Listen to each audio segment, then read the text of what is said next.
President Kikwete, former president of the United Republic of Tanzania, has been to many a symbol and an icon of what an effective leader is, from his charisma to wisdom to his charms. And so for me, it was a great privilege and an honor to actually have him read the book and endorse it.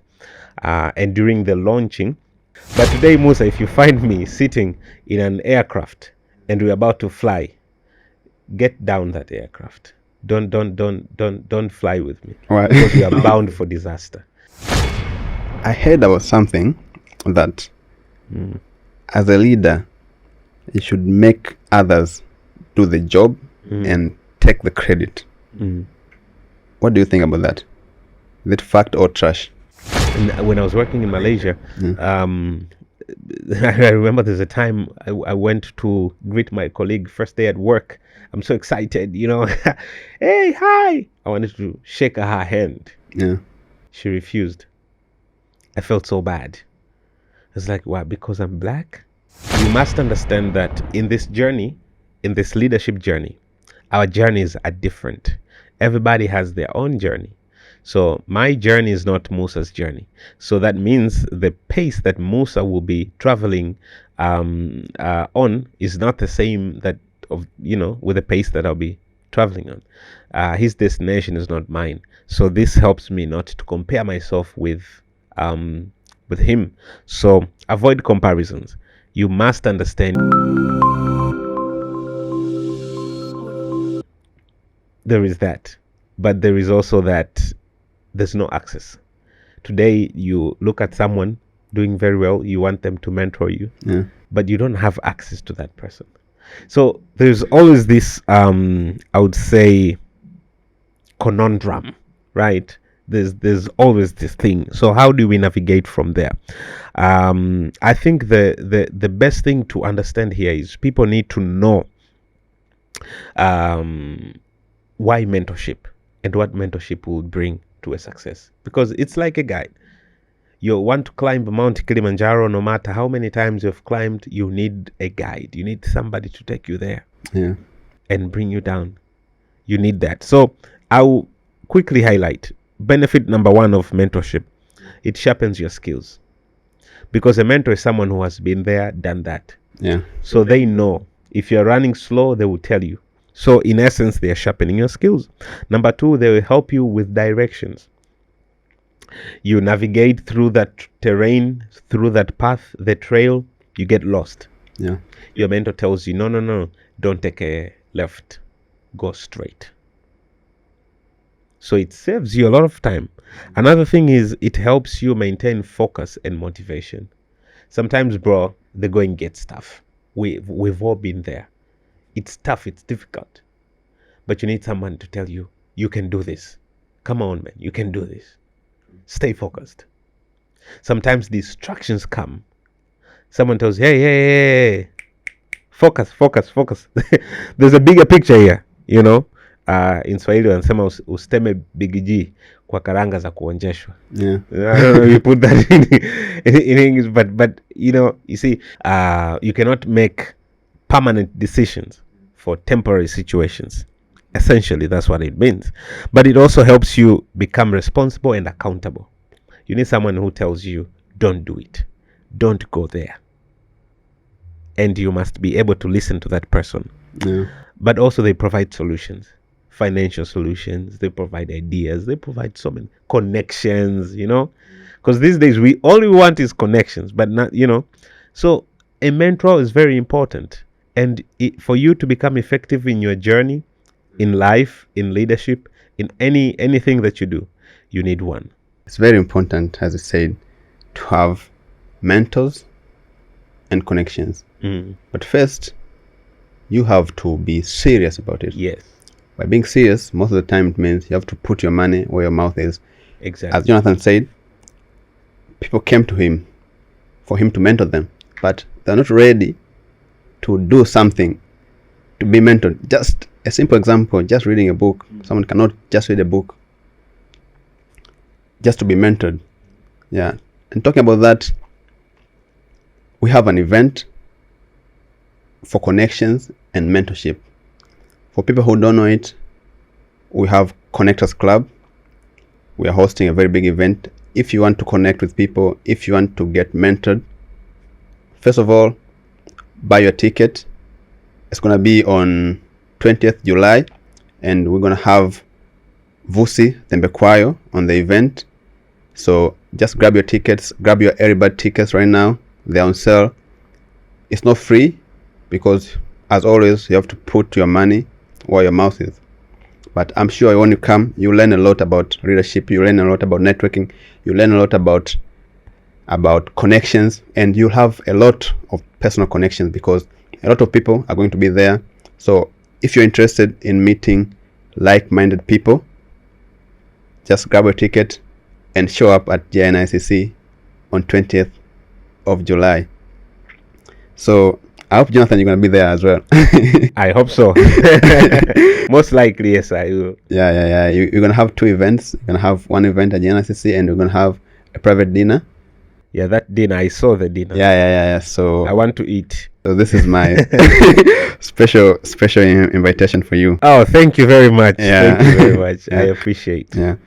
So what advice would you give to young aspiring leaders about managing the balance between professional and personal life? Because most people are struggling to find that balance, work-life balance. What advice do you have for them? Well, I would say two things. Number one, set priorities. And number two, follow them. Okay. Respect them. We don't balance because we don't have priorities. Jack of all trade, master of none, though people debate about what I've just said. But the point here I'm trying to make is you can't just be doing everything at every time, right? You need to set priorities. Professional work is professional work. Personal life is personal life. There is time for each one of those. So you need to set your time correct. You need to set your priorities straight and adhere to the priorities that you've set. This is what I do. What I'm telling you is what I live. Okay. I have a wife, I have a daughter. Yeah. I get very busy. I deal with everybody else. I do a lot of trainings. I travel all over. Yeah. But when I come home, in fact, I even have a home office in case I need to do so. And my daughter knows, my wife knows, when daddy is there, he's working. Yeah. You know, you've got, come on, man, there's life after everything else. Yeah. So you just need to set priorities and follow them. Be strict about them. Yeah. You heard from the leader himself, Jonathan. Have priorities and be strict about them. So, most people like to hear about the good side of people's stories, but not the challenges. I remember we had Dr. Ibrahim Chenza in one of our episodes, and he said that he has gone through a lot of challenges in his life. Most people see him right now, he's driving a Range Rover autobiography, or he's driving SVR, and people think that he had no challenges. He just emerged out of nowhere. And he was like, no, I didn't emerge out of nowhere. You just saw me out of nowhere. But I've been here. I've been hustling. I've been struggling.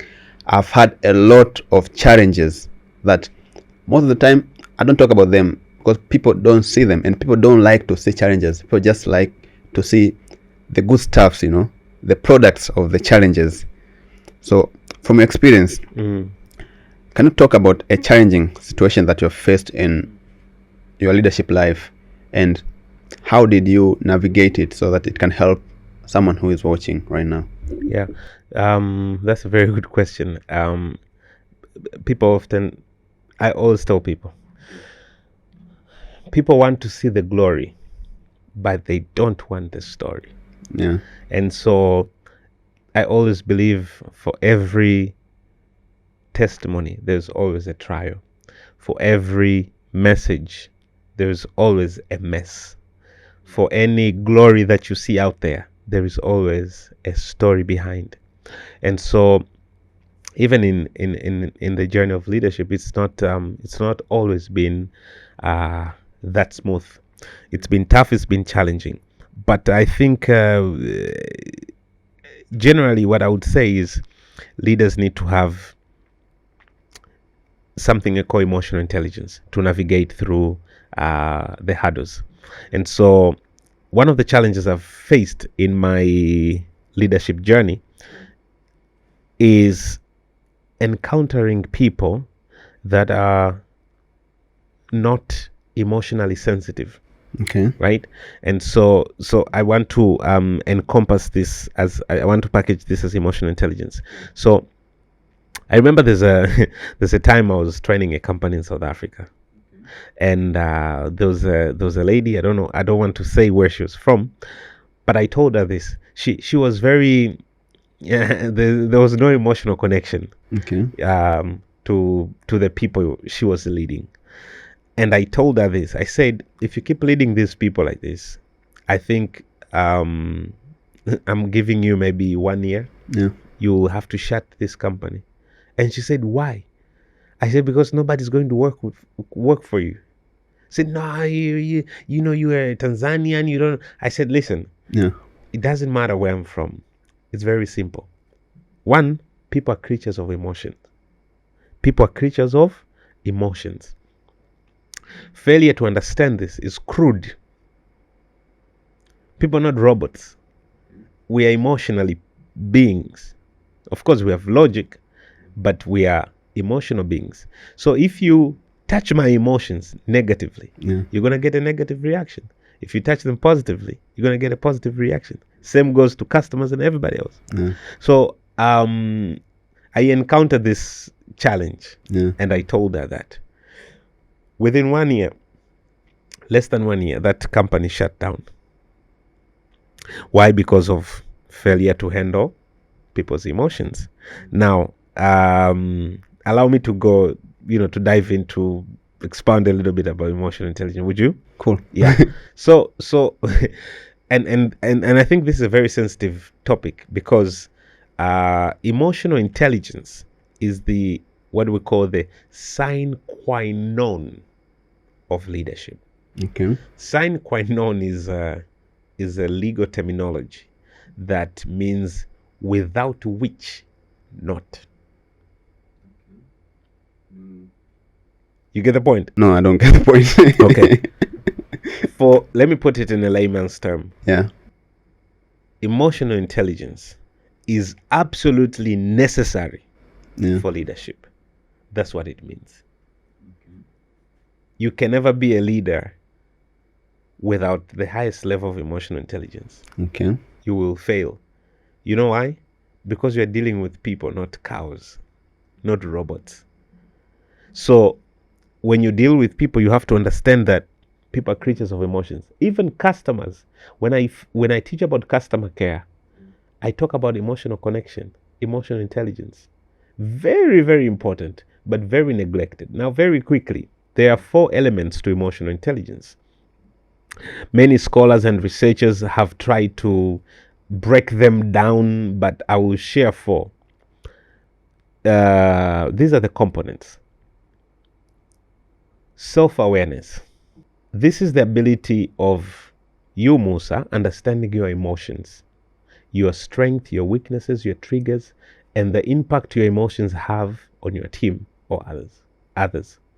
So this is self-awareness. I'm aware of my emotions. But being aware of your emotions alone is not enough. You need to have self-management or self-regulation. Regulate your emotions. Manage them. So you might be working with a team of people. Somebody says something that offends you. Yeah. You don't have to come and bash them out. You contain yourself. There's one incident happened. I think there's one minister sometime, maybe one lady, she was giving a speech Okay. from a certain ministry. And then someone came with a note. I don't know if you saw that video. Came with a note saying maybe 5 minutes left or your time is up. She read that note. She went ballistic. She felt insulted. She felt so bad. And she said it on the microphone. You can't do this to me. And then she left. So the minister of that particular ministry was there. So he had to exercise one of the highest, I call, levels of emotional intelligence. So containing her, and he actually went and tried to please her and say, hey, we're sorry, just, these guys, they don't know any better. Just bear with them, know. I think I'll send you that clip. Okay. So you see, if you can't control your emotions, if you can't manage your emotions, brother, you will cause chaos. True. There's one interview I wrote in my book. I can't remember if I wrote it, but I think, anyways, I won't mention names. There was one president who was asked by his son, Dad, people are saying all kinds of stuff about you. Why are you not reacting? Why are you not sending them to jail? Why are you not doing anything? Do you know what the father said? He said, my son, I'm the president. I have all the power and all the authority. If I want to jail everybody, I'm going to jail this whole country. But sometimes as a leader, you just need to be able to control and contain your emotions. The third thing is, once you've known everything about you, now you move to others. Understand their emotions. This is what I call social awareness and social management, right? Yeah. Emotions of others and how they manage the emotions towards you and towards everything else. And I'll give you a scenario. If you have noticed, I'm talking about leadership, but I've not been talking about position or title. Okay. I'm talking about leadership in general, because for me, I believe leadership is not position, or leadership is not about titles. You can be the CEO of a certain organization, but you're not a leader. You're in fact very poor. This is why even the president can appoint someone in a position of power, but after a few months, nullify that appointment. True. Because leadership is the ability to effectively carry out your job, your responsibilities in your job. So one day I was driving from Dar to Arusha. I was with some friends. Get to Moshi, there was a lady with a baby crossing the road. I don't know where she came from, bruh. Yeah. I have no idea. All I know, hammered, she's here. Either I hit her or I tried to maneuver the car. So I tried to maneuver the car. We tried our best. The good thing is it was a good car, so it really handled the maneuvering. And then we came back to the tarmac.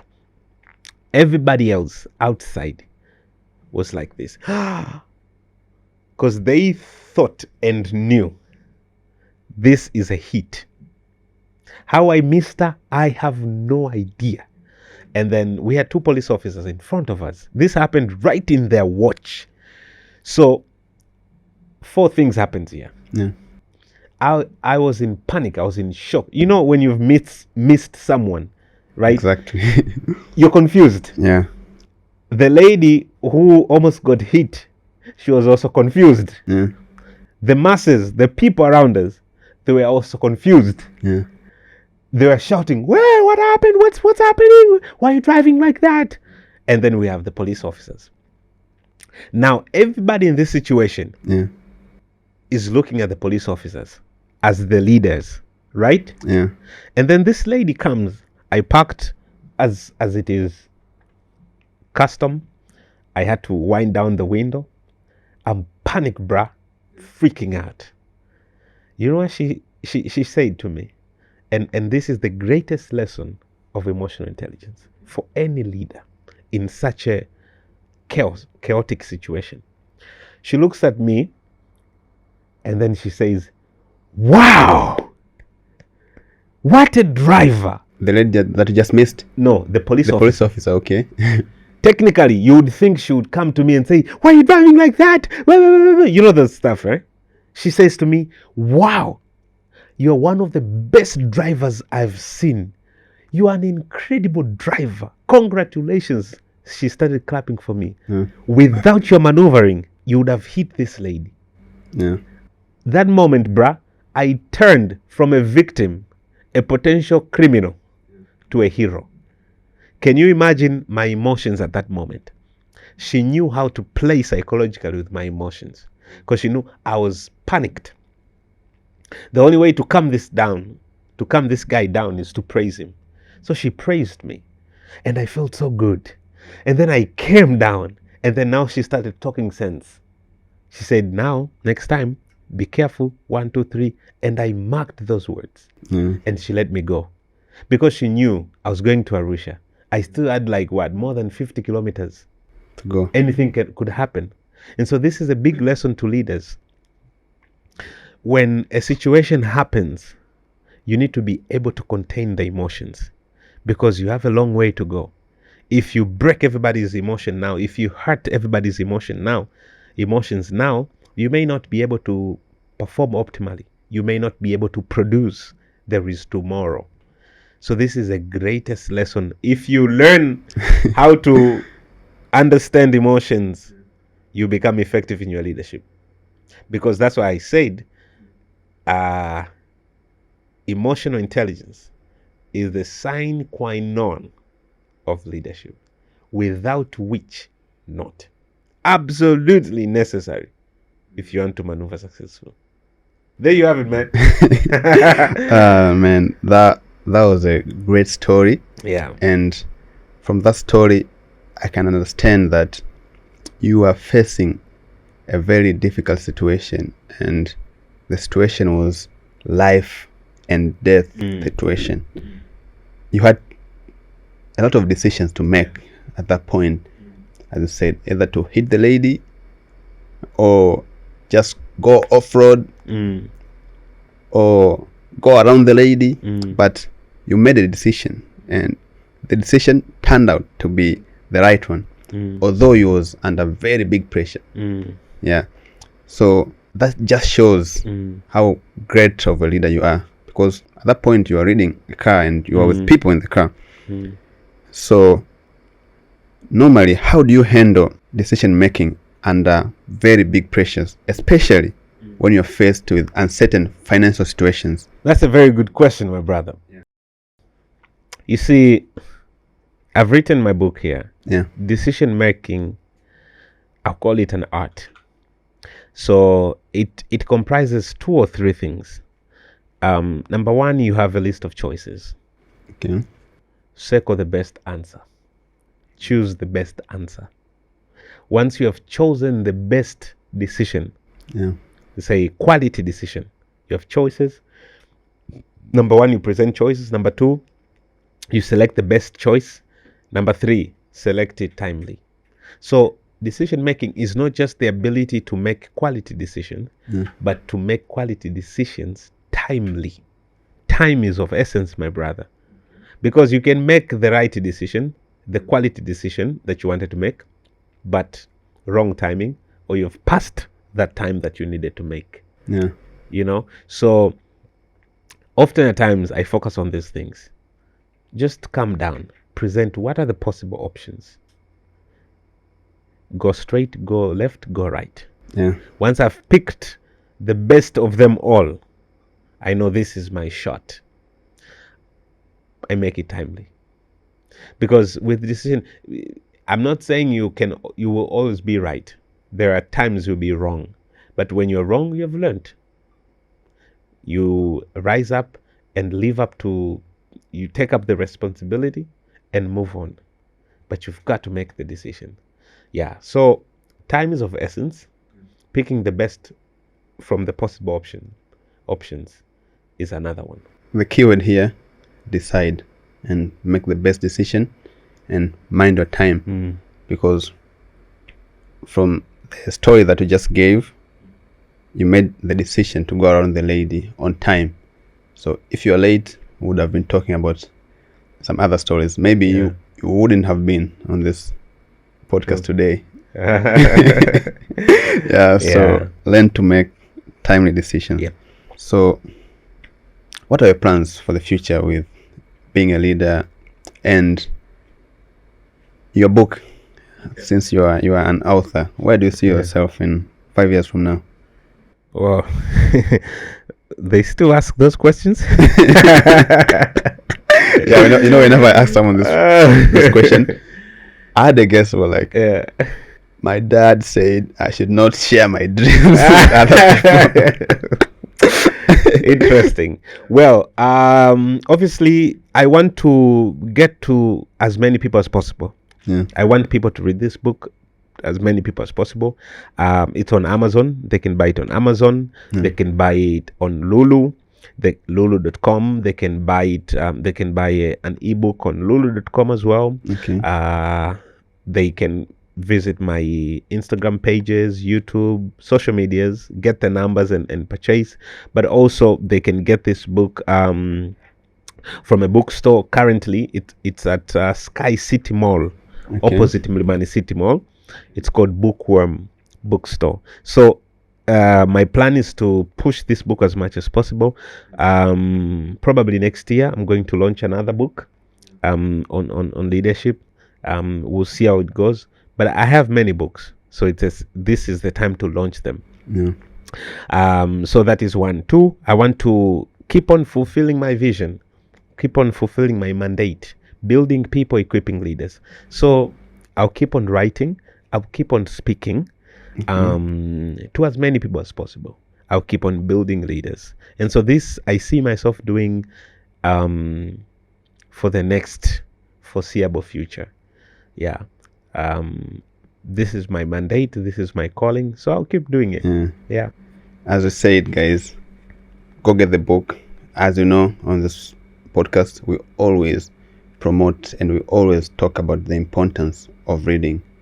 As you know, the more you learn, the more you grow, the more you earn. Yeah, we're gonna put the link to the book down below in the description so that you can grab your copy right now. Make the right decision timely. Make the decision right now. Don't buy it tomorrow. When you hear this, just get it right now. You might be late. Make timely decisions because time is of essence, my brother. True that. So what else do you have to share with the audience that's going to help them as we are winding up? Here, do I look at you or at the camera? At the camera. I'll share two things. The first one is you must understand that in this journey, in this leadership journey, our journeys are different. Everybody has their own journey. So my journey is not Musa's journey.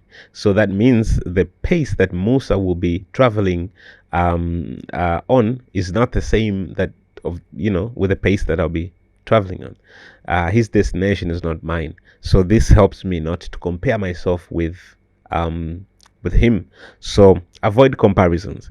You must understand your journey. But before you understand your journey, know who you are. Your mandate, your weaknesses, your strengths, your values, your system. Become aware of yourself. Once you are aware of yourself, then understand your journey. Understand your assignment. Your assignment is different. So stop comparing your life with someone. Stop comparing your financial statuses with someone. Stop comparing your achievement with someone. Everybody travels at their own pace. Lastly, I'll give you an example. If I'm traveling to Zanzibar and Musa is traveling to Dubai, it will take me 15 hours from Dar es Salaam to Zanzibar, but it will take Musa 6 hours from Dar es Salaam to Dubai. If I reach Zanzibar and I pick up my phone and call Musa and his phone is not reachable and start complaining, why is this guy's phone is not reachable? Why is he not here yet? That would be absurd because he's traveling to a longer journey. Our terminals are different. I would take off from Terminal 2. Musa will take off from Terminal 3. So you must understand you're on a separate journey. Your journey is unique. Own it up to yourself. Stop comparing and keep learning, keep reading, keep learning, keep growing, keep earning. Yep. Keep reading, keep learning, keep growing, keep earning. There you are. Yeah. You heard. We have a lot more to talk about, but time is limited.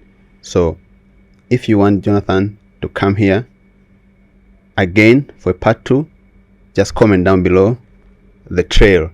And also, go get the trail, man. What are you waiting for? Yeah. Like, subscribe, and peace.